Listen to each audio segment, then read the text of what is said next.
Baba Askofu anafahamu nipo hapa, ameniomba niwasalimuni nyote katika jina la Yesu aliye hai. Amen. Ujumbe mkuu anaoupeleka ni kuwakumbusha au kutukumbusha sisi sote kutembea na Yesu mfufuka. Wakristo wenzangu, sasa mniruhusu niseme maneno machache ya kumkaribisha mkuu wetu wa kanisa la Kiinjili la Kilutheri. Mpendwa Baba Askofu Daktari Alex Gehazi Malasusa, mkuu wetu wa kanisa, kwa heshima kubwa na kwa niaba ya uongozi mzima wa kanisa la Kiinjili la Kilutheri Tanzania Dayosisi ya Morogoro, ni furaha kubwa kwetu na mbele ya kanisa hili kusimama mbele yako leo hii tarehe 6 April 2026 kukaribisha rasmi mkuu wetu wa kanisa katika dayosisi yetu hii ya Morogoro. Baba Askofu, ziara yako hii ni ziara ya kichungaji kabisa, na sisi tunaipokea kwa moyo wa shukrani. Tunakushukuru kwa dhati kwa kukubali mwaliko wa kufika kuwa pamoja nasi katika sikukuu hii muhimu ya pili ya kukumbuka ufufuko wake Bwana wetu Yesu Kristo.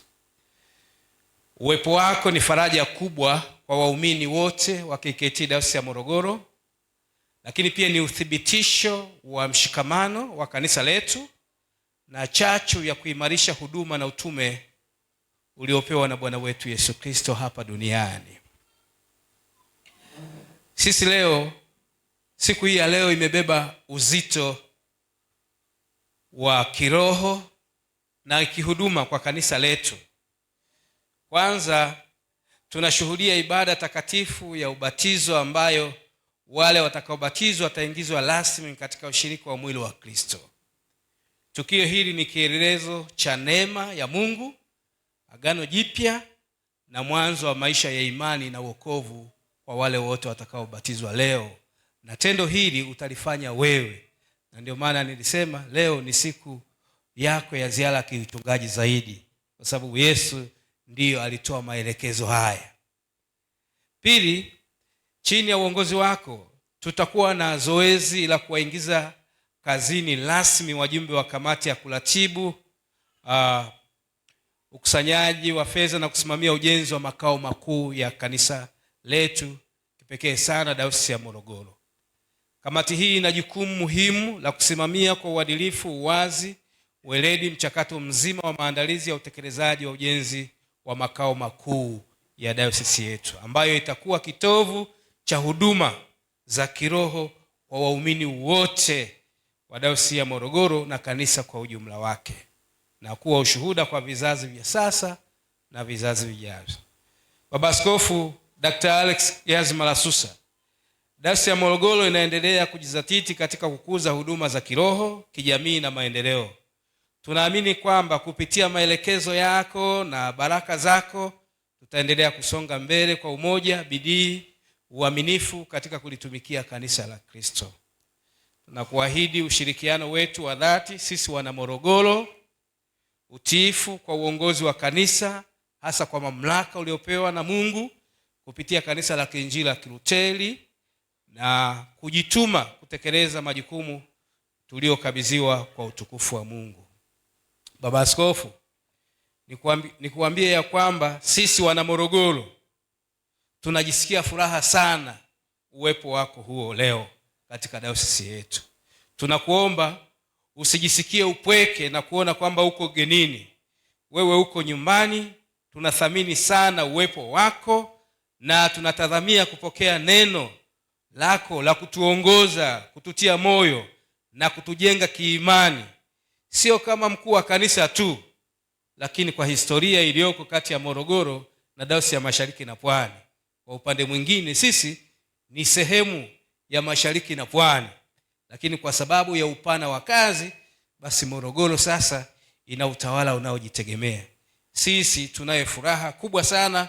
Kwa niaba ya Wakristo wote wa Dayosisi ya Morogoro, nipende kusema karibu sana Morogoro, karibu nyumbani, na Mungu akubariki.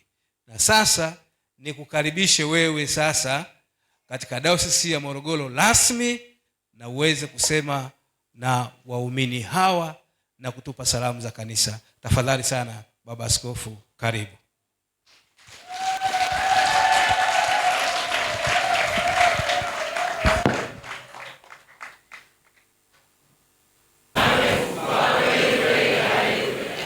Kristo amefufuka.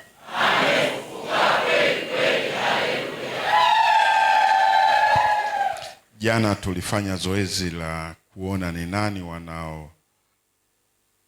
wenye furaha zaidi ya Kristo kufufuka kati ya wanaume na wanawake. Nitawapeni matokeo baada ya kujua ya hapa. Hebu wanaume, Kristo amefufuka. Wanaume, Kristo amefufuka. Wakina mama, wanawake, wakina dada, Kristo amefufuka.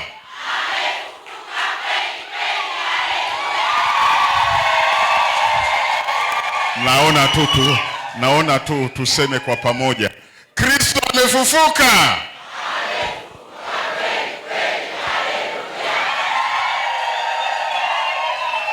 Matokeo ya jana na haya ya leo yanafanana. Bwana Yesu apewe sifa. Mpendwa Baba Askofu wa Dayosisi hii ya Morogoro, mpendwa Baba Askofu Dr. Mwakiolile, Askofu mstaafu Dayosisi ya Konde, wapendwa wachungaji mkiongozwa na msaidizi wa askofu, lakini nitambue uwepo sana wa kaka yangu mchungaji Christopher Samuel, mtu wa Bwana. Bwana Yesu apewe sifa. Huyu sisi tunamringia sana kule mashariki na pwani, kama tunavyowaringia wachungaji wengi waliokuja kuanzisha dayosisi hii. Mungu akubariki sana. Ninafahamu amesimama katika neno tangu alipomjua Kristo. Amestaafu, lakini amestaafu vizuri na ushuhuda wake. Mungu akubariki sana. Tunadiriki kusema hayo kwa sababu kila ninaokutana nao, ninapowauliza juu yako, wanatoa ushuhuda huo. Wewe pamoja na mama na familia tunaendelea kuwaombea sana. Lakini ukumbuke bado Kinondoni usharika wako wanakukumbuka. Bwana Yesu apewe sifa. Wapendwa wachungaji mlioko katika dayosisi hii,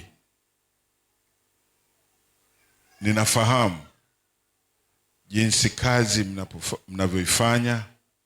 Mnayo maeneo makubwa sana ya uinjilisti, lakini nafahamu jinsi ambavyo Mungu ameweka vipawa ndani yenu na mmefanya mambo makubwa sana katika dayosisi hii, na kipekee sana katika eneo la uinjilisti, jinsi mlivyofanya kwa wafugaji, na wengi wameijua nuru na wengi wanatembea katika Kristo. Ukristo ni imani na wala sio dini. Wengi mnaweza mkashangaa, sasa kama sio dini, watu wanaweza kaita dini ya Kikristo, lakini wewe uliopokea Ukristo umeipokea imani ya Kikristo. Na imani ya Kikristo inakudai kushuhudia kwa wengine. Yaani moja ya sifa ya imani ya Kikristo sio imani ya kubinafsisha kwamba ni yangu. Walokole wenzangu zamani, watu walikuwa na naweza nikasema ulokole wa kishamba. Unabaki kusema tarehe fulani. Ulizwa zaidi, umewashuhudia wangapi? Huna. Ukristo unadai kwenda kwa wengine. Kuna wengine hapa tangu wamepata kipa imara hajawahi kumpata hata mmoja kumleta kanisani.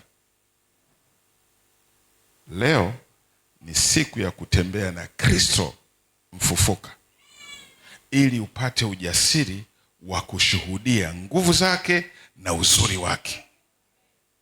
Kuna wengine wamefanya kazi maofisini mpaka wanastaafu, watu hawajui huyu ni Mkristo au ana jina tu la Kikristo, kwa sababu matendo yake hayaendani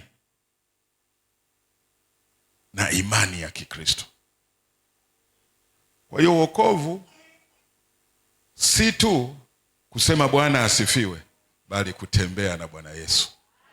Huo ndio wokovu wa kweli, na ndiyo somo la leo, au ndio inaobeba nguvu ya Jumatatu ya Pasaka, kukumbushana kutembea na Kristo aliyefufuka. Niwashukuru sana kwa kunialika, Baba Askofu. Haikuwa rahisi, na unakumbuka uliniambia nifike kwa siku zote za Pasaka, nikasema sitaweza kwa sababu tunao utamaduni katika Dayosisi ya Mashariki na Pwani kuwepo pale wakati wa sikukuu hizi za Pasaka na Christmas. Lakini pia nina ugeni mkubwa kule Mashariki na Pwani, mkubwa sana ugeni ule. Mwalimu wetu ametutembelea kwa Pasaka, Baba Askofu mstaafu Profesa Hans Mwakabana. Kwa hiyo ilibidi niende naye taratibu, maana amefika kuanzia mwanzo. Sisi tuna ibada katika Mama Mwalukasa, na nasema hili wazi kwa sababu mzazi anayebaki manake anabeba majukumu yote. Kwa hiyo mimi nampongeza sana, hajabaki kusema sasa siwezi. Kwa hata nilipomwona Baba Askofu Makiolile kashangaa sana.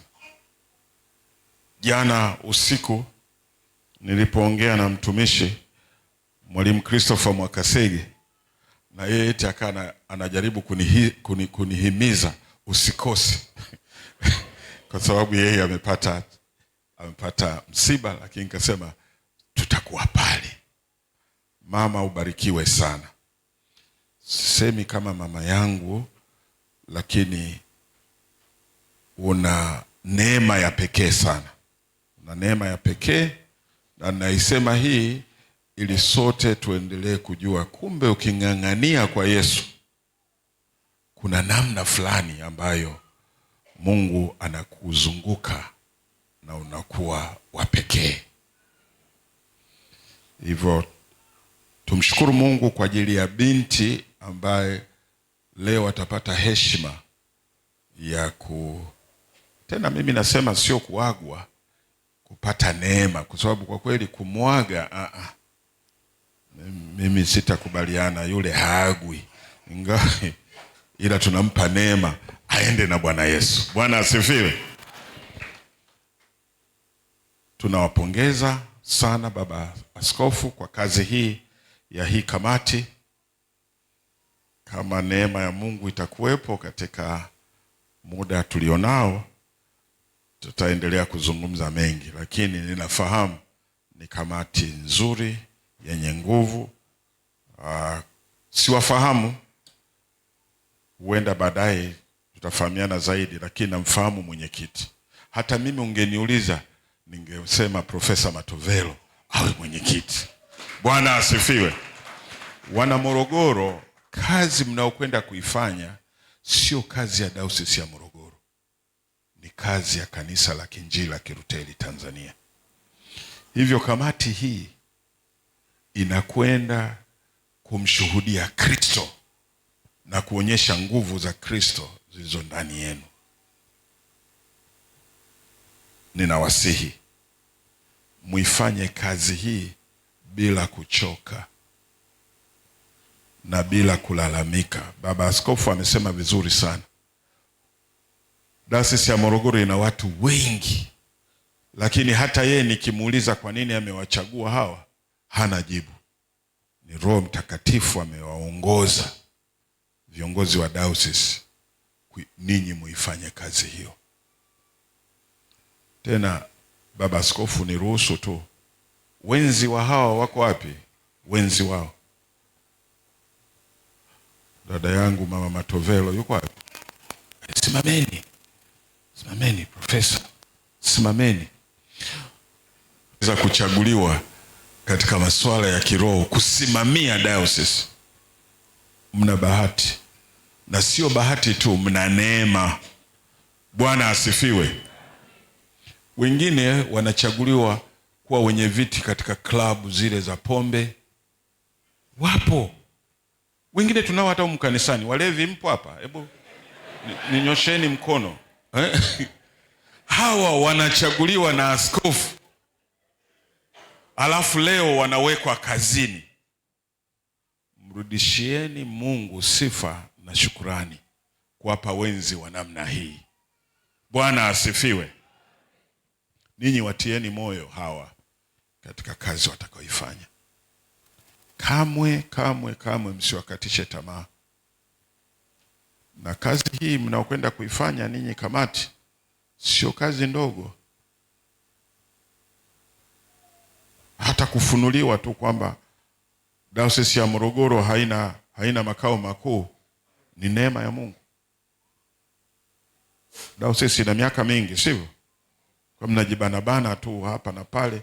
Si nilikuuliza askofu, sasa tunakutana wapi? Mji Mpya au Bungo? Kwa sababu sijui, tusiseme mengi. Na ninyi wenzi, ninyi mtakuwa baraka sana kuwahimiza wenzi wenu wakamilishe hii kazi. Bwana asifiwe. Mketi. Profesa Matovelo, ninakuomba Mungu akujalie.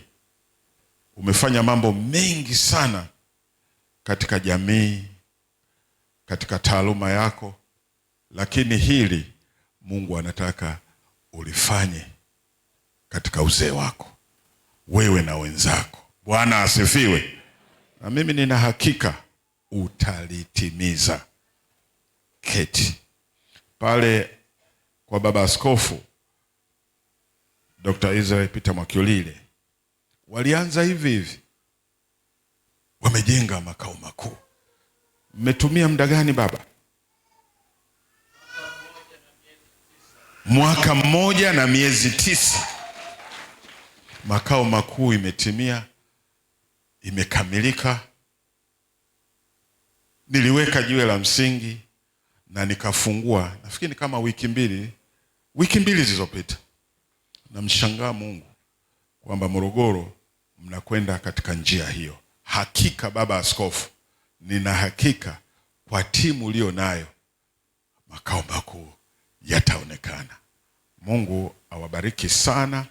Tunapojenga makao makuu haya, tunapoona mwamko wa kazi mbalimbali katika Dayosisi ya Morogoro, tujue ni wakati wa Bwana. Ni wakati wa Bwana. Hamtakosa vipingamizi, lakini Mungu yupo atakayewawezesha. Na nataka kuambia ninyi kamati neno la mwisho. Hii ni fursa pia yenu binafsi. Mtaona familia zenu zikibarikiwa, shughuli zenu zikistawi, kwa sababu unafanya kazi ya Bwana. Na kamwe hutajuta. Mtashangaa hata yaliyekuwa yamesimama sasa Mungu anayafungua. Na mimi ninamuomba Mungu hayo yanapotokea, msikae kimya, washuhudieni watu kwamba kumtumikia Bwana kuna faida. Bwana awabariki sana wana Morogoro, kwa sababu wakiratibu hawa wakiwaambia sasa kila mwana Morogoro atatuchangia hivi, ninyi mseme naam Bwana, kwa sababu sio wao wasemao, bali Mungu anayewatumia hawa. Mungu alibariki neno lake. Amina. lakini na neno la kututia moyo. Na Yesu mwenyewe amesema, mtu akinitumikia Baba atamheshimu. Tunatamani kupokea heshima ya Mungu mwenyewe ikawafunike wana dayosisi yote ya Morogoro kwa ujumla wake, kwa sababu kazi hii inatuhusu sisi na wenzetu wakiendelea kutuongoza. Sasa tuimbe wimbo huu wa mashangilio. Yesu, Yesu ametoka, haya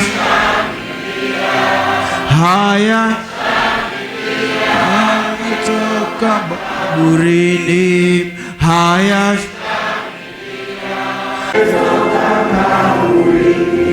shetani ameshindwa, shetani ameshindwa,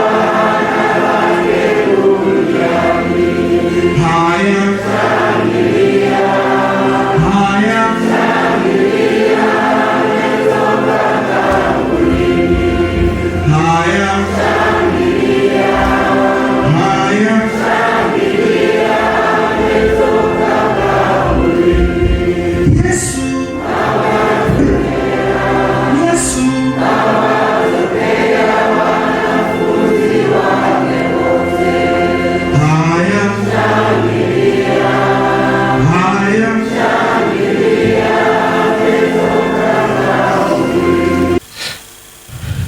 tutakwenda mpaka 42.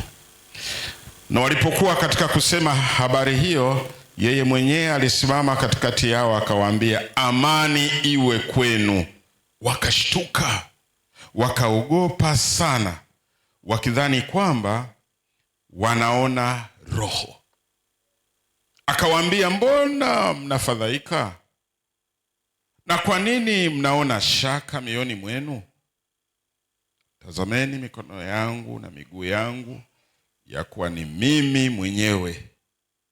Nishikeni muone, kwa kuwa roho haina mwili na mifupa kama mnavyoniona mimi kuwa nayo. Na baada ya kusema hayo, aliwaonyesha mikono yake na miguu yake. Basi walipokuwa hawajaamini kwa furaha, huku wakastaajabu, walimwambia, mna chakula? Aliwaambia, mna chakula hapa?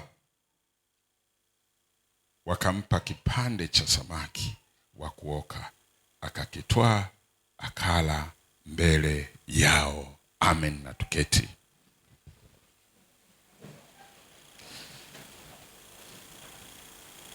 Kama kuna jambo lilikuwa gumu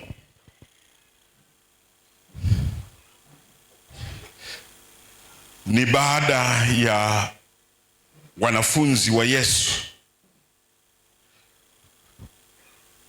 kuthibitisha kwamba Yesu amekufa pale msalabani.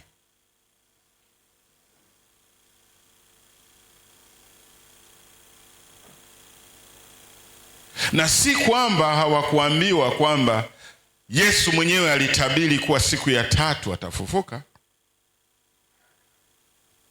lakini ni kwa sababu ya ugumu wa mioyo. Si kwamba hatujui kwamba siku moja Yesu atakuja, lakini the way tunavyoishi ni kwa sababu ya ugumu wa mioyo.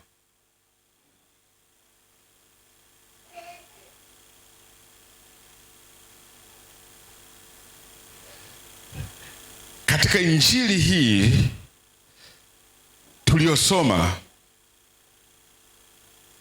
hawa wanathibitisha ubinadamu wetu,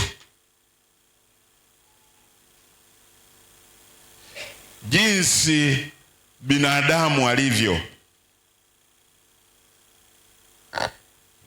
Anaambiwa na anasikia, lakini kuamini ni neema.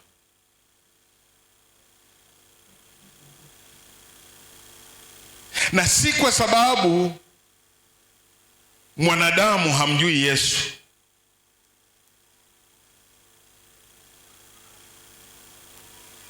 Ndio maana utashangaa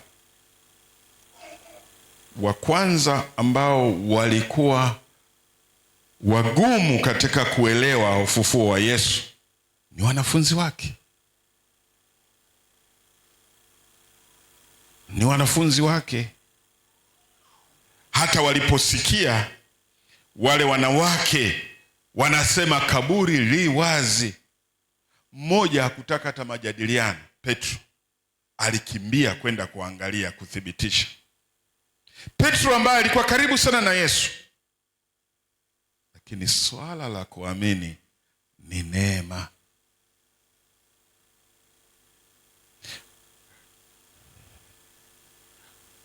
Nilitegemea nilipokuwa ninasoma habari hii, kila wakati ninapoisoma, nilitegemea siku ile waliposikia habari za wanawake wale kuambia kwamba kaburi li wazi, nilitegemea kusikia sentensi kutoka kwa watu kama akina Petro kwamba lakini alituambia. Ila nilichokiona ni Petro kukimbia na yeye, kukimbia kaburini kama mtu asiyeamini. Licha akina mama kwenda alfajiri sana na mapema. Jana mtu aliyekuwa akitafakari neno akatuambia wale wakina mama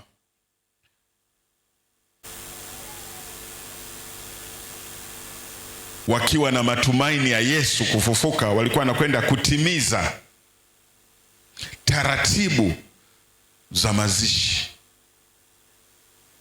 Hata yale mafuta waliokuwa wamebeba yalikuwa ni ya kupaka mwili uliokufa. Hata mawazo yao hayakuwa ya kumkuta Yesu aliyefufuka, la hasha. Hata mawazo yao yalikuwa ya namna gani watakwenda kuliondoa lile jiwe lililokuwa mlangoni mwa kaburi. Kwa hiyo hata walipofika, wa kwanza kuwa surprised ni wao. Mbona jiwe liko pembeni? Hakuna tena jiwe. Sisi tulitegemea jiwe liwepo. Mara nyingi wakati wa Pasaka tunawasifia sana wale wakina mama, lakini na wao walikwenda kama wanadamu. Licha ya kusikia mafundisho mengi ya Yesu kwamba siku ya tatu nitafufuka. Ndugu zangu,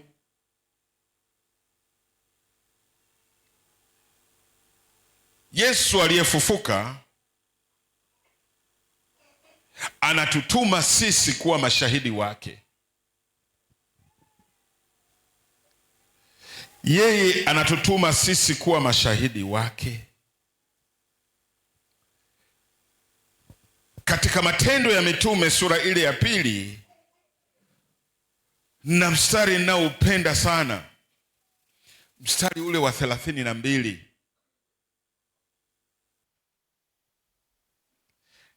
Mstari unasema, Yesu huyo Mungu alimfufua, na sisi sote tu mashahidi wake. Sisi sote hapa tuliokuja ni mashahidi wake.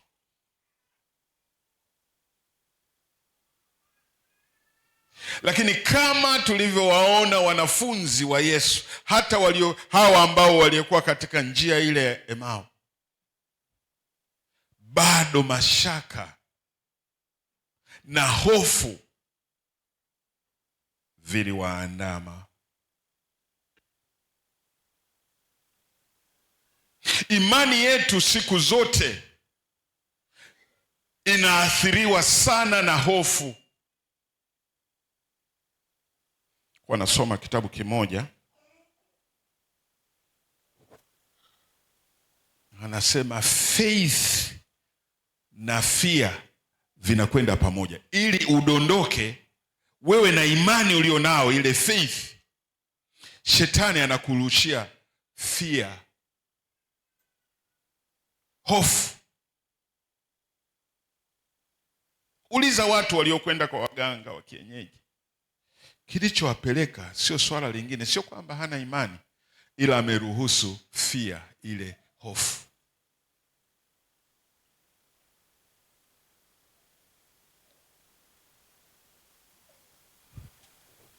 Yaani Mungu anakupa kila kitu, anakupa mume mzuri tu, anakupa ujana wako mzuri tu, wewe msichana mwema tu, mzuri tu, lakini hofu. Kisikia mtu anaingia kwenye ushirikina, ni hofu. Sio kwamba hakubatizwa, alibatizwa, lakini ameruhusu dirisha la hofu.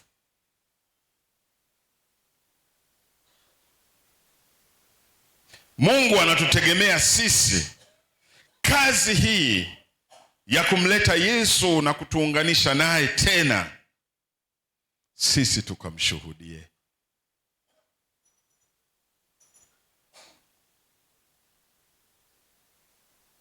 Yesu huyu mfufuka hatakuwa na faida yoyote kama hatutamshuhudia, kama hatutamwamini. Kama huamini kwamba Yesu anaweza yote, imani yetu ni bure tu. Kama vile Paulo anasema, kama Yesu angekufa alafu asingefufuka, imani yetu ingekuwa bure. Na mimi naongeza, kama uko ndani ya Ukristo lakini huna imani ya kwamba huyu Mungu, yani Yesu, yu hai, imani yako ni bure. Salamu fulani ambayo mimi siifurahii sana. Mimi huwa mara nyingi huwa nawauliza, na hasa wachungaji, nikisalimiana naye namuuliza, Yesu vipi, hajambo? Watu wanashtuka. Kwa sababu ulishasikia habari za Yesu zamani sana, wakati wa kipaimara, wengine waliopata neema wakati ule. Sasa huwa tunaulizana, huyo Yesu hajambo? Wengine wenye neema wanasema hajambo. Bado ana nguvu ndani yako? Bado ni mfufuka au aliyekufa ambaye bado yuko kaburini? Mtu ambaye anatambua Yesu amefufuka, tena amefufuka kweli kweli kwa ajili yangu, utakwenda mbele, hutaogopa lolote, kwa sababu unajua yeye anatenda mambo yote. So msemo wa watu wanaompenda Yesu, wanasema Yesu ni Bwana na Mwokozi wangu.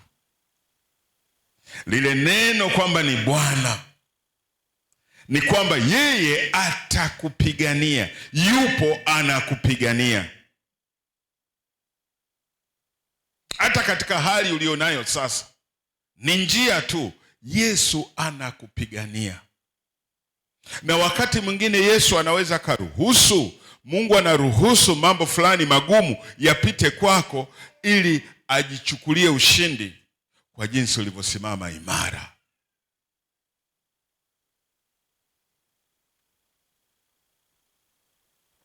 Na moja ya kitu ambacho kinatuponza sana ni sifa za ulimwengu. Tumeshindwa kumwangalia yeye Yesu mfufuka. Tunatamani sana sifa za wana wa ulimwengu huu. Nakumbuka zamani hizo, na mchungaji mmoja zamani sana aliwahi kutufundisha, akatoa mfano mmoja, akasema kuna kijiji, wakati ule makabila yanagombana. Kuna kabila moja lilikwenda likawapiga wenzao na karibu waliteketeza watu wote.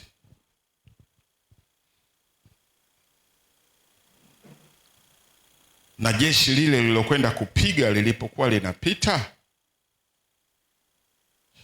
wengine wakawa wanashangilia. Na jemedari mmoja aliyekuwa na jeshi lile la ushindi, wakati anapita wakakuta binti mmoja naye amelala pale. Jemedari akasema, jamani, pamoja na kwamba hao walikuwa maadui zetu, lakini binti mzuri kama huyu naye mlimuua. Maka imetapakaa damu. Yaani binti mzuri, yaani ningeweza, huyu ndio alitakiwa mimi nimuoe, sasa naye mmemuua. Kumbe yule binti alikuwa amepaka damu tu, hajafa. Kusikia sifa zile akisema, sijafa, niko hai. Ijumaa iliyopita Yesu ametupaka damu. Damu yake ya pale Golgotha iliyomwagika alitupaka damu. Shetani anapita na kuambia, wewe ni mzuri, wewe kijana ni handsome, wewe ni mfanya biashara mkubwa, hata wewe umepaka damu ya Yesu. Unamkana Yesu, unasema sijafa, bado niko hai. Unajua kilichomtokea alivyosema hivyo? Yeye yule jemedari hakusubiri jeshi waje wamuue, alimuua mwenyewe. Ndivyo tunavyoishi. Yesu aliyefufuka amemaliza kazi, ametuzingira na damu yake. Anatarajia sisi tumshuhudie, kama Luka anavyosema, tuondoe hofu. Mkristo hutakiwi kuwa na hofu katika kumshuhudia Yesu, hutakiwi kuchoka. Ndio maana nimewaambia hata ile kamati ambayo leo tunaizindua hawatakiwi kuchoka. Kamati, hebu tuimbe na mimi. Haya usiku waja, rema sana usikalewe. Bwana asifiwe. Yesu anatutegemea sisi kuifanya kazi yake, lakini shetani analeta shule nyingine katika mawazo yetu. Atakwambia, unajua watakufilisi tu. Umewekwa kwenye kamati, wamekuchagua wewe kwa sababu wanataka wakufilisi. Kaa nazo, au kawaangalie waliokaa nazo kama wao hawajafilisika. Sijawahi kuona mtu anayemtolea Mungu akafilisika, ila najua watu wasiomtolea Mungu na wamefilisika. Na ukinifuata hata peke yangu nitakwambia mifano. Sijawahi kuona mtu ambaye ana michanganyo, damu ya Yesu anasema iko juu yake, lakini maisha ya ulimwengu huu ameyakumbatia. Sijawahi kuona mtu wa jinsi hiyo akaenda mbele. Nimeona watu wengi ambao wanasherekea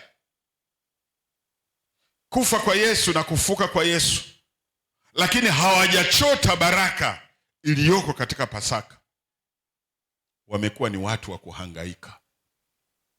Namshukuru Mungu, Kristo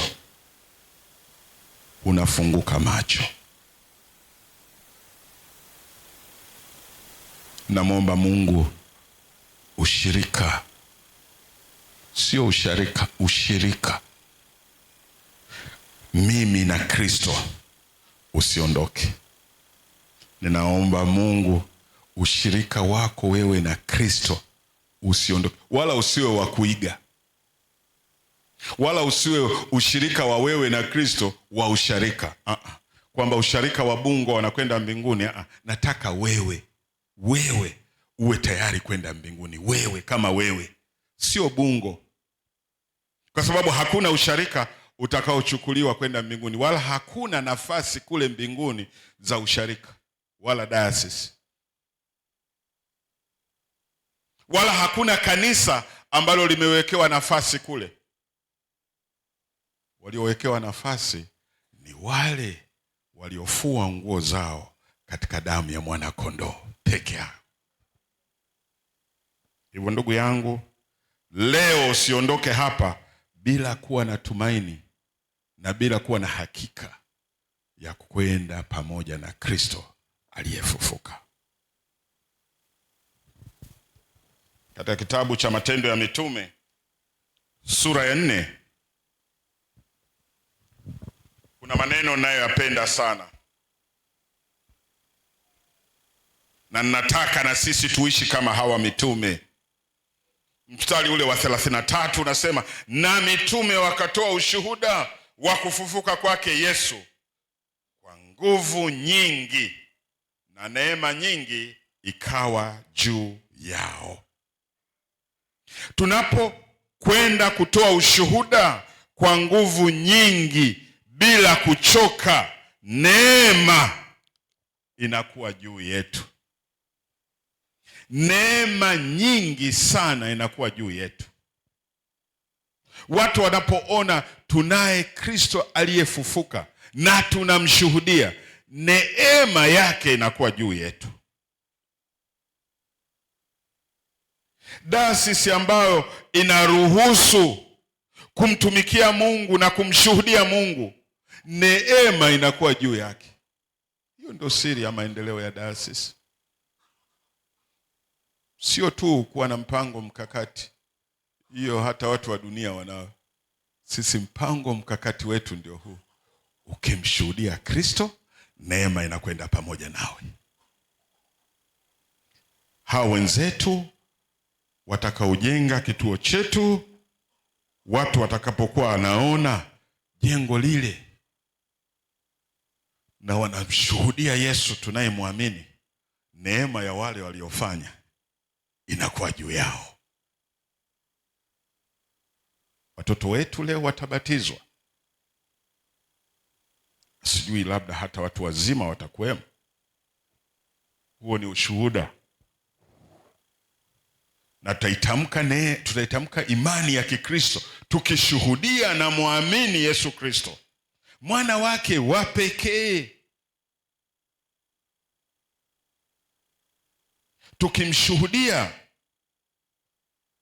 kwamba siku moja huyo Yesu atakuja kuwahukumu walio hai na wafu, na tukiishi maisha ya kwamba kweli tunajua ya kuwa Yesu atakuja atawahukumu walio hai na wafu, neema itakwenda pamoja nasi. Na bahati nzuri, Waluteri tunafundisha juu ya neema. Unajua neema huwezi ukanunua, ni kitu ambacho hukustahili. Yaani anatoa yeye mwenyewe Mungu. Kingekuwa cha kununua, ni wale matajiri tu wangeweza kununua. Lakini neema hii inawapata wale ambao wamefungua mioyo yao. Ninyi mnafahamu Tito anasema neema hii imefunuliwa ya kukataa ubaya, sio? Maana yake neema ya wokovu imekuja. Ndugu zangu, tuifanye kazi ya Mungu wakati huu ambao Mungu ameifungua neema hii. Yawezekana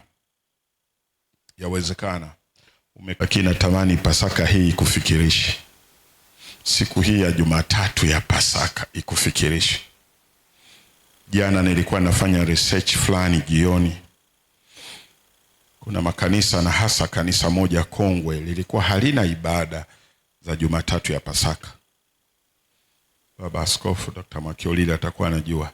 Sasa wameanza kuwa na ibada, na wao wana insist kutembea na Kristo. Ndugu zangu, wakati wa Bwana ni huu. Unaweza ukawa na ubishi wako unaotaka, lakini unaonaje ukikubali? Mbona umekubali mambo mengi, na hasa wazee. Umeshafanya mambo mengi sana katika ulimwengu huu.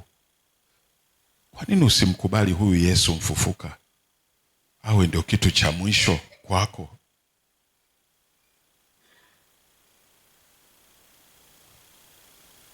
Mbona umekubali hata kuolewa na huyo jamaa ambaye kwa tena unajuta wakati mwingine? Mimi nakuambia huyu Yesu ukikubali awe Bwana na Mwokozi wa maisha yako, hutajuta. Hutajuta. Tena uzuri wa huyu Yesu, huyu aliyefufuka huyu, hata kama ulikosea katika hesabu zako, ulikosea, yeye anakwenda kurekebisha na atakwenda kuibadili hata hesabu uliyoikosea. Mnanielewa nikisema hivyo? Unajua siku hizi kama kuna hesabu ngumu, Profesa Matovelo, mimi bado nafanya utafiti, ni nani alianzisha multiple choice? Najua multiple choice ni ngumu sana. Hata mabinti wengi wanakuwa na wanaume watatu, wanasema wanataka kumwoa, anasema huyu anamweka A, huyu B, huyu C. Si nichukue A, nichukue C au B, anakwenda kuchukua kumbe amekosea. Multiple choice. Zamani mitihani ilikuwa haina multiple choice. Mtu alipimwa kwa njia yake. Na mimi nataka kukuambia katika swala la Yesu usije ukaweka kwenye multiple choice. Yeye ni peke yake. Mchague sasa, uongozane naye. Atakwenda kumbadili hata huyo anayekutesa, anayekukosesha amani. Wakina baba, multiple choice, kama ulikosea, nataka kukuambia yupo anayekwenda kurekebisha. Anakwenda kumrekebisha huyo, anarudi katika mstari. Bwana asifiwe. Usije ukajuta hata watoto ambao Mungu amekupa. Kwanza sio wako. Bahati mbaya tu watoto wanaitwa kwa majina yetu, lakini sio wetu. Ni watoto wa Mungu. Tunachokosea wazazi, tunashindwa kwenda na huyu Yesu aliyefufuka ambaye atakwenda kuibadilisha nyumba nzima. Mimi nina hakika wazazi mlioko hapa, mkiamua kwenda na Yesu huyu mfufuka, nyumba zetu zinakwenda kubadilika. Patakuwa mahali pa furaha, mahali ambapo hatutajuta. Leo nataka tuimbe wimbo tunapo conclude. Wimbo ninaoupenda wakati wa Pasaka 118, na ninatamani sana kwaya itakuwa inanisaidia. 118, mle kaburini Yesu Mwokozi. Huu wimbo unasisitiza furaha ya kufufuka kwa Yesu. Ile mistari ya kwanza miwili tunaimba kwa taratibu, lakini chorus tunaimba kwa nguvu, ili hata wenzetu kule wasikie kuwa Yesu amefufuka. Karibu kinanda.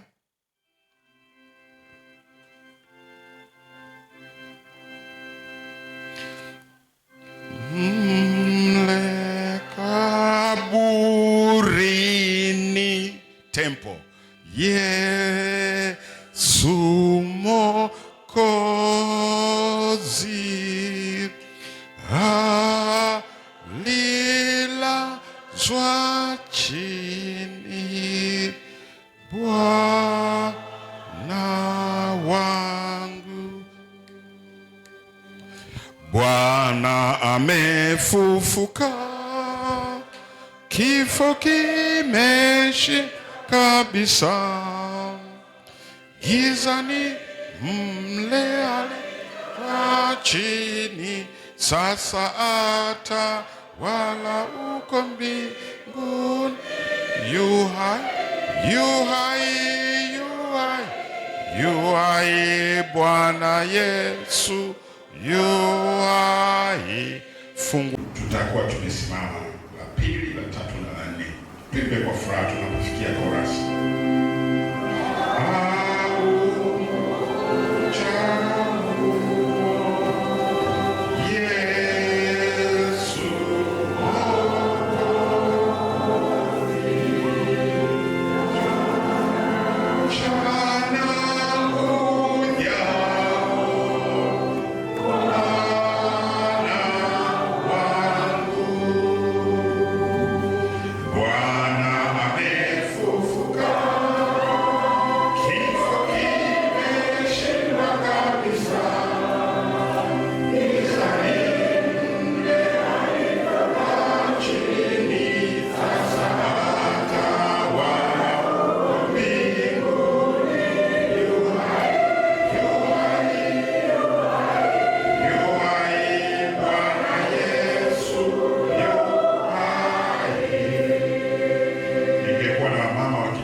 wanapiga vigelegele, yaani wakina Malukasa wakichaga wale.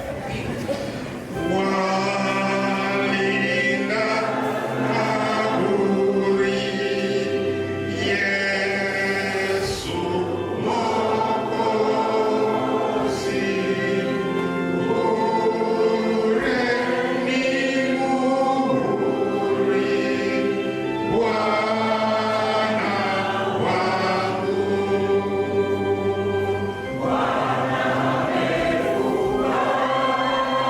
Kifo kimeshinda kabisa,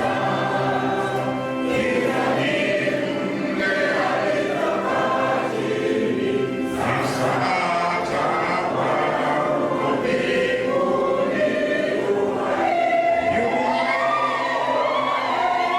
hai Bwana Yesu, yu hai. Nawashukuru sana mapale, nimesikia kigelegele chao. Kifo kimeshindwa, Yesu Mwokozi,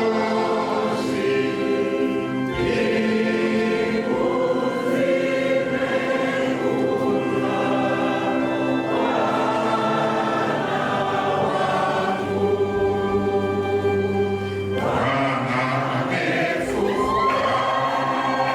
Kifo kimeshindwa kabisa, kifo kimeharibika kabisa, sasa hata wako mbinguni, yu hai Bwana Yesu, yu hai. Hebu tuimbe tena, yu hai, yu hai. Yu hai Bwana Yesu, yu hai. Mungu akubariki, uende ukatoa ushuhuda huo kwamba yu hai, Bwana Yesu yu hai, na watu waone kabisa katika maisha yangu, katika shughuli zangu, katika matendo yangu, katika kuenenda kwangu, Yesu yu hai. Mungu alibariki neno lake. Amen. wako na Mwokozi wetu Yesu Kristo aishie na kumiliki pamoja nawe na Roho Mtakatifu, Mungu mmoja milele na milele. Amen. Sikilizeni neno la Bwana wetu Yesu Kristo. Nasema, nimepewa mamlaka yote mbinguni na duniani, basi enendeni mkawafanye mataifa yote kuwa wanafunzi, mkiwabatiza katika jina la Baba na Mwana na Roho Mtakatifu, na kuwafundisha kuyashika yote niliyoamuru nyinyi. Na tazama, mimi nipo pamoja nanyi siku zote hata ukamilifu wa dahari. Amin, amin nawaambia, mtu asipozaliwa kwa maji na kwa Roho hawezi kuingia ufalme wa Mungu.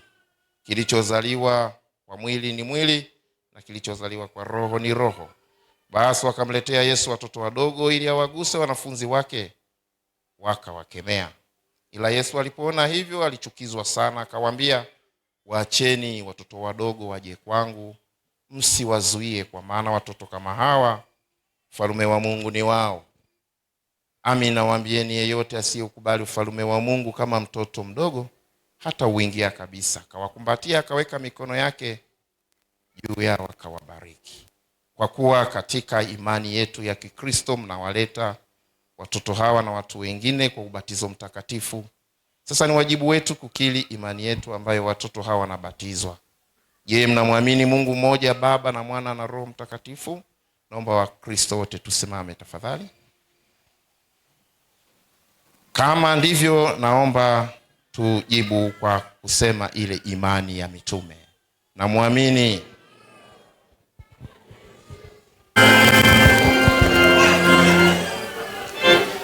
nabatiza kwa maji, nabatiza kwa maji, ubatiza kwa Roho, nabatiza kwa maji, ubatiza kwa Roho, nabatiza kwa maji, anaungo mkono, anaungo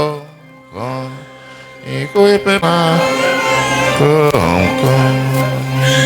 mbele yake sifa, mbele yake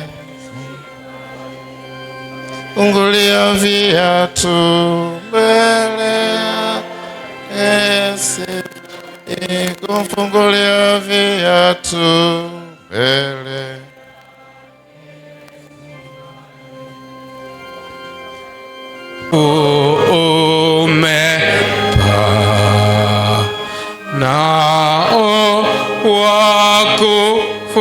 Baba Askofu Daktari Alex Gehazi Malasusa, mkuu wa Kanisa la Kiinjili la Kilutheri Tanzania, katika kikao cha halmashauri kuu cha Kanisa la Kiinjili la Kilutheri Tanzania Dayosisi ya Morogoro kilichoketi tarehe 29 mwezi Disemba 2025 katika usharika wa Mji Mpya, kiliridhia kuundwa kwa kamati maalum ya kuratibisha utafutaji fedha na kusimamia ujenzi wa makao makuu ya KKKT Dayosisi ya Morogoro.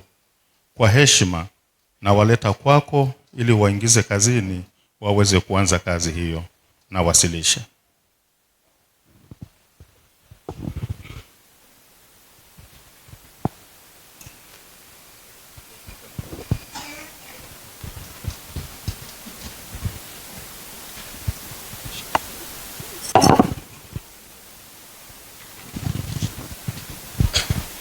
Yesu Kristo,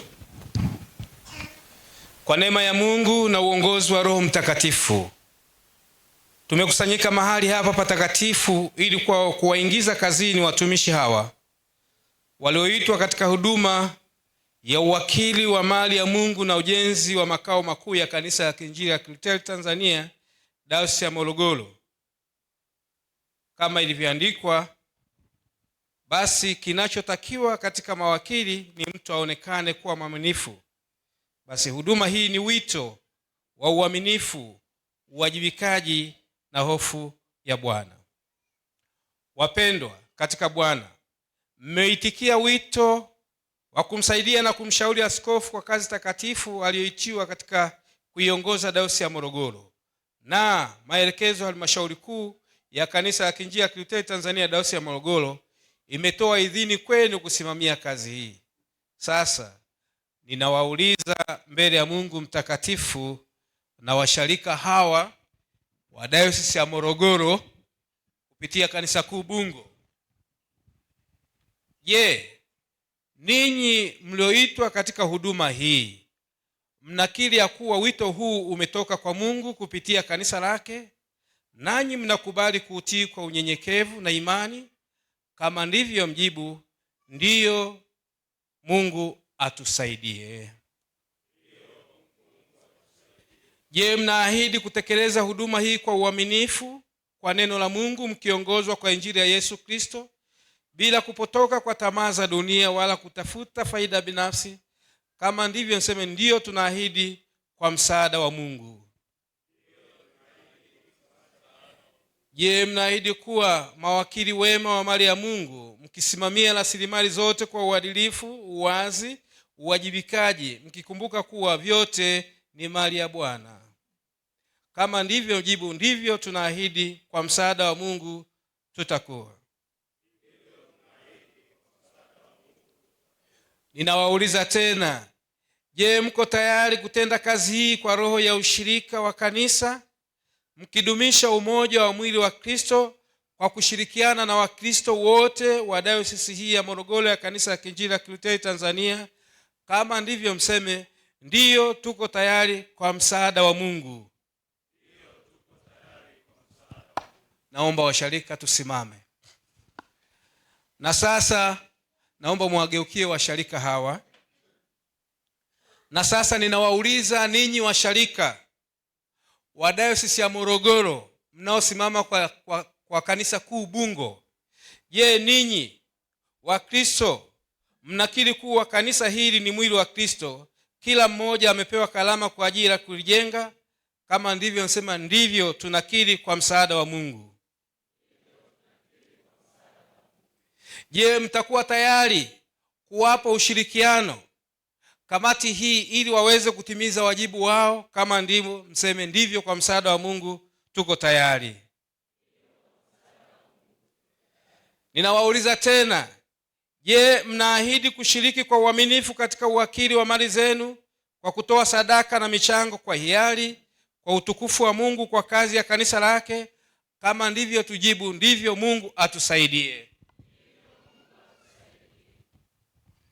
Nawauliza tena, je, mko tayari kuunga mkono watumishi hawa kwa maombi, ushauri wa kujenga na ushirikiano ili kazi ya Injili isonge mbele bila kizuizi?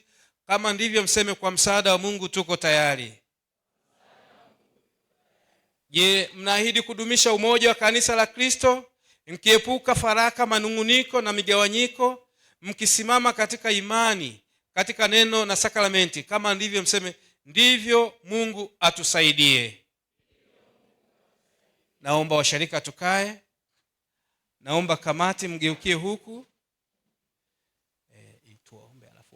Wako hawa Roho Mtakatifu ili wajaze hekima na uaminifu, ili watimize kwa haki huduma hii uliowaitia. Bariki kazi za mikono yao, ili kanisa lako lijengwe na jina lako litukuzwe, kwa Yesu Kristo Bwana na Mwokozi wetu. Amen.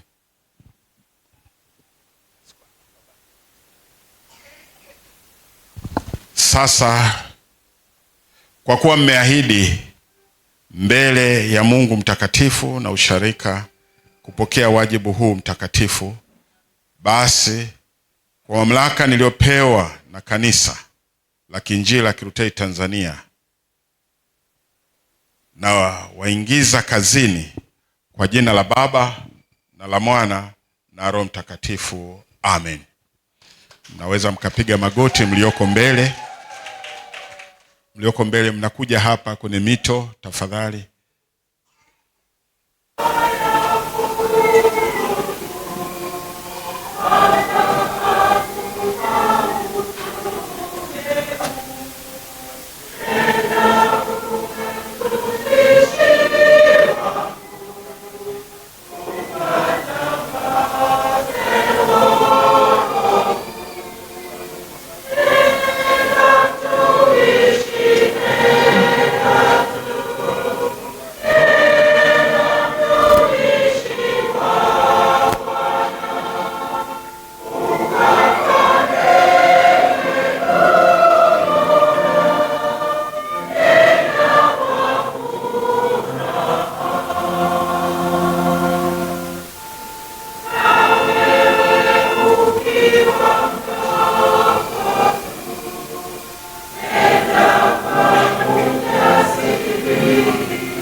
Nenda mtumishi, nenda tu.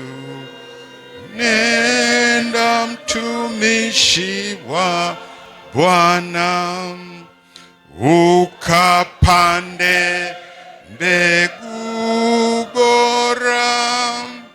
Nenda kwa furaha. Mungu ambaye amekuita akakuwezeshe unapokwenda kuianza kazi hii na wajibu huu sasa na hata milele.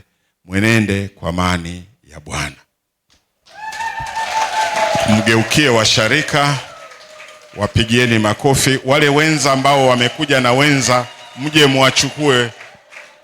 muachukue wenza wenu.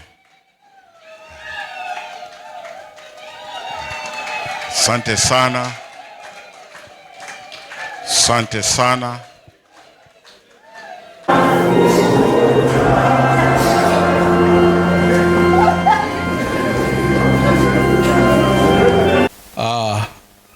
mkuu wetu wa kanisa, tukushukuru sana kwa tendo hili la baraka ambalo umelifanya ndani ya dayosisi yetu. Umetupa heshima kubwa sana, lakini nguvu ya kuanza utumishi ya kujenga makao makuu ya kanisa la Kiinjili la Kilutheri Tanzania dayosisi ya Morogoro. Tunakushukuru sana.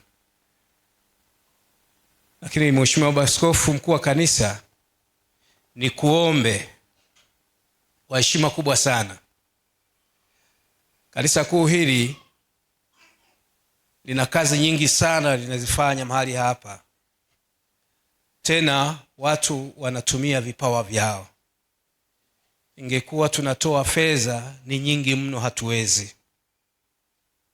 Lakini tumeendelea kutambua maarifa na ujuzi waliopewa Wakristo wetu katika dayosisi hii.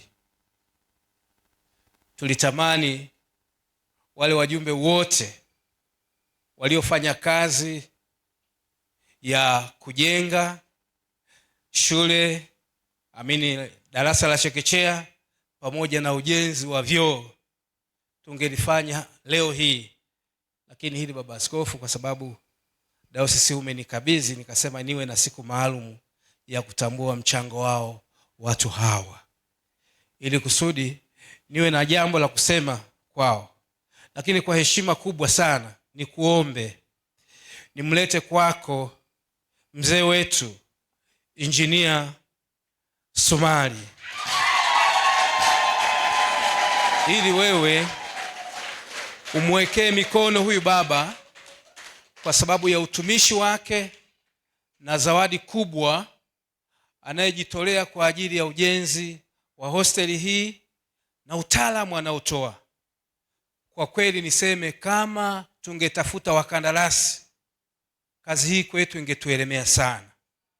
Kwa heshima ni kuombe baba mzee Sumari ufike hapa mbele, ili mkuu wetu wa kanisa huyu akuwekee mikono ya baraka ya kumshukuru Mungu kwa utumishi na baraka nyingi.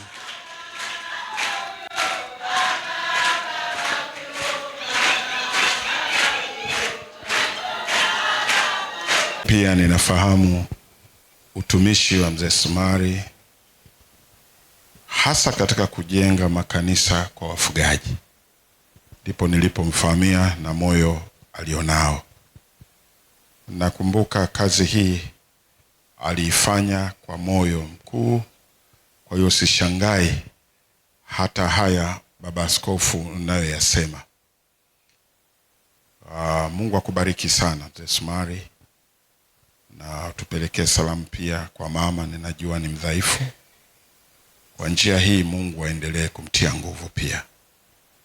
Lakini tunamwomba Mungu akubariki wewe pamoja na kizazi chako, kwa sababu wapo watoto ambao hawajui kuwa baraka nyingi wanazipata kutokana na kazi njema zinazofanywa na wazazi wao. Basi hata wajukuu wakaendelee kukumbuka hilo. Tuombe. Mungu uliye mwema, mtoto wako huyu aliyekuja hapa mbele amekuwa akikutumikia na wewe unajua. Mungu, tumemwita hapa mbele ili aendelee kwa ushuhuda, lakini pia wewe uendelee kumbariki na kumlinda yeye pamoja na mwenzi wake, watoto wake na hata wajukuu. Umpe afya njema katika uzee wake, akawe ushuhuda sasa na hata milele. Amen. Sumari, Bwana Yesu akubariki na kulinde, akuinulie nuru za uso wake na akufadhili, na kuinulia uso wake akupe amani. Basi Yesu mfufuka aendelee kutembea nawe sasa na hata milele. Amen. Wana Morogoro, kwa kumwenzi mzee Sumari, hizi hosteli pia ni yeye anahusika. Hebu tuzimalize wana Morogoro, ni miaka mingi, tuzimalize pia na hosteli hizo. Katibu mkuu, ninakuomba sana mwezeshe mzee huyu kumpa furaha kwa kuleta vifaa na ili kazi hiyo iweze kuisha. Bwana asifiwe. Ukishindwa mimi nitatumia kikosi changu nilichokiweka kazini leo chini ya Profesa Matovelo. Ukishindwa tu Hatuna kitu ambacho sisi tutashindwa katika Dayosisi ya Morogoro. Bwana asifiwe. Mzee Sumari, Mungu akubariki sana sana. Napokuona namkumbuka mzee ambaye ulifanya naye kwa karibu, mzee wetu Herb Hafferman, kwa kazi ya wafugaji. Ile kazi itabaki kwa alama. Mungu akubariki. Hatujaonana na huyo mzee karibu miaka 20 sasa, lakini sura yake ni ile ile, kwa sababu watu wanaomtumikia Mungu, Mungu anarejesha hata nguvu zao, hata ujana wao kama tai. Mungu akubariki. Asante sana. Kwa niaba ya wachungaji ninaomba Baba Askofu Mwakiolile umpe mkono huyu baba, uongozane na Christopher Samuel. Mumpe mkono. Wachungaji tunafurahia sana washiriki.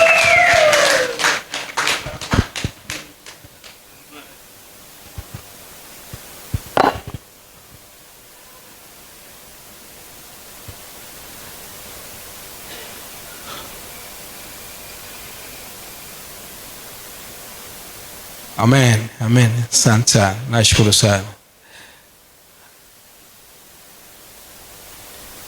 Asante sana. Shukuru sana. Asante sana. Ninawashukuru sana washarika wote. Leo imewekwa wakfu rasmi, ni kwamba kwenye ibada ya kuweka wakfu kwa viongozi wa dayosisi hii, ile kamati kuu walisevu kiasi cha shilingi milioni 15 kama ni sehemu ya kuweka alama kwenye makao makuu ya dayosisi. Na fedha hizi zimefunguliwa akaunti ya Maendeleo Benki. Tumefungua kwenye tawi la Maendeleo Benki kule Dar es Salaam, ili isikae kwenye akaunti za hapa. Lakini la pili, kunao Wakristo ambao wamefika pale ofisini, nao pia wamechangia fedha sasa milioni 20. Hao wamefika. Kwa hiyo akaunti hii ambayo tunayoizindua sasa itakuwa na kiasi cha shilingi milioni 35 kwa ajili ya kazi ile. Kwa hiyo ninaamini kabisa kwa pamoja tunaweza kufanya jambo ndani ya dayosisi yetu kabisa, na hilo tunaamini Mungu mwenyewe atatuwezesha, kama Paulo alivyosema, na yaweza mambo yote katika yeye anitiaye nguvu. Sasa ndugu zangu, naomba nimalizie na jambo la mwisho. Sisi kule kijijini kwetu kule, nyama yetu kubwa sana ni kuku. Lakini ule kuku ukichinja, kidari ana kile cha ndani kile, si ndio? Kile zile filigisi zile nini, watoto huwa hawali. Anapewa nani? Baba. Na ukienda kwa ndugu zangu fulani kule, wakichinja mbuzi, kidari kinaenda kwa nani? Sasa mimi leo baba huyu amekuja, ni vizuri akala kidari, si ndio? Wangapi wananiambia ni hakika mzee ale kidari? Wanaosema mzee lazima ale kidari. Sasa njooni hapa kwa utaratibu kabisa, ila yeye asione kwamba tunatengeneza kidari cha nani? Cha baba. Njoo taratibu kabisa hapa. Njooni taratibu, mnisaidie kidari cha baba. Naomba na mimi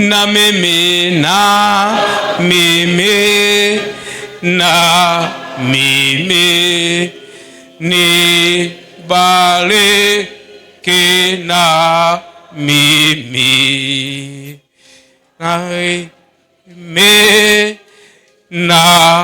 mimi ni bariki na mimi, nipite ye baba yangu kweli mimi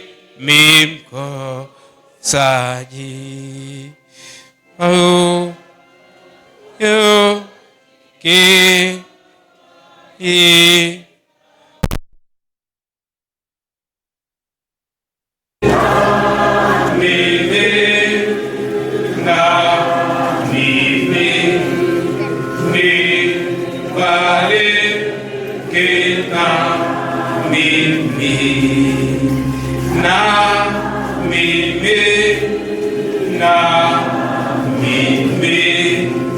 Ni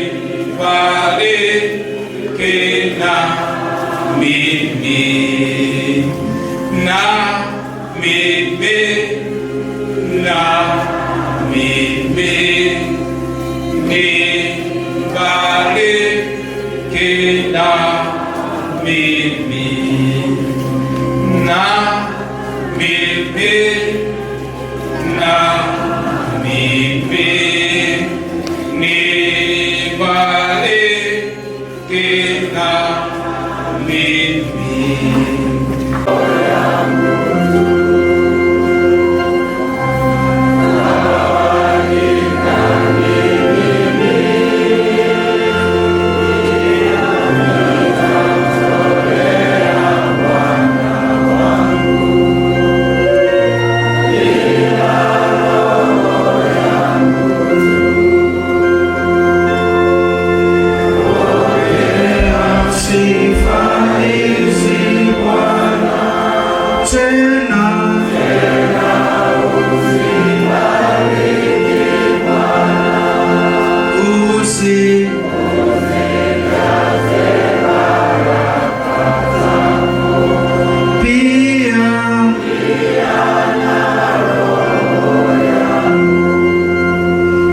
Angazie nuru za uso wake na kufadhili na kuinulia uso wake na kupa amani, kwa jina la Baba na la Mwana na Roho Mtakatifu, amen.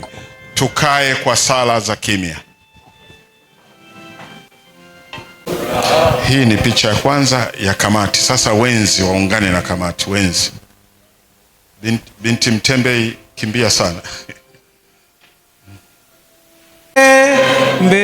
Mbegogo nenda kwa fula,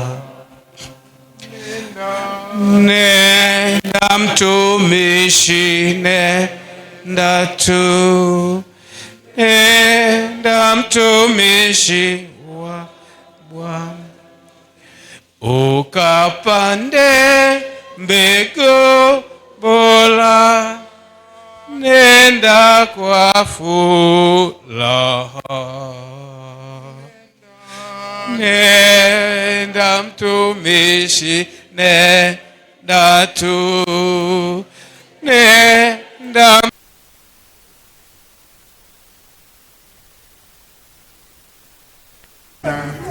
ili tuweze kukamilisha ibada kwako, ukaendelee kumshuhudia Kristo aliyefufuka, na tuseme neema ya Bwana wetu Yesu Kristo na upendo wa Mungu na ushirika wa Roho Mtakatifu kae na sote sasa na hata milele.